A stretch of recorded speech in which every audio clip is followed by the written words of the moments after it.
One of the key factors that separates the novice photographer from the advanced photographer is the background. Now, novice photographers just photograph the principal subject and don't really pay attention to what's going on in the background. This can be a huge mistake. Sometimes the photographer is so focused on the subject that they become unaware of the background materials in the photograph and how it is that they're affecting the subject. Now, many beginners don't end up getting close enough to their subject, and therefore the background ends up becoming as visually important as the subject, or even more important than the subject. The background is an important part of any photograph, and in most cases you can actually control it in a number of different ways. Be aware of what's going on in your background. Let's say you're photographing a baby being held by its mom outdoors on a patio. Well, you can place the mom pretty much anywhere that's safe for both her and the baby. Now, let's say you have her sitting on a chair.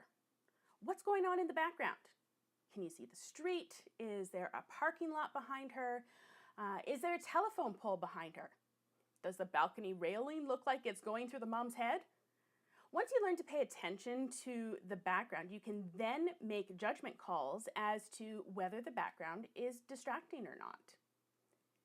In general, background objects should not intersect with the principal subject. The background should blend with the foreground and not end up becoming a distraction. Now, in my example earlier of the mom and the baby, if there was a telephone right behind the mom's head, or the background was a parking lot littered with garbage, then that would most probably be distracting. In this example, it might be best to have, say, something like trees in the background, or to place the actual building wall behind the subject. These types of backgrounds don't end up drawing attention to themselves, and so they emphasize the principal subject of the photograph. An advanced photographer will always be aware of the background. If there are some distracting elements in the scene, the photographer can move those distracting objects, can change his or her angle, or even change locations, and maybe even shoot a close-up if that's possible.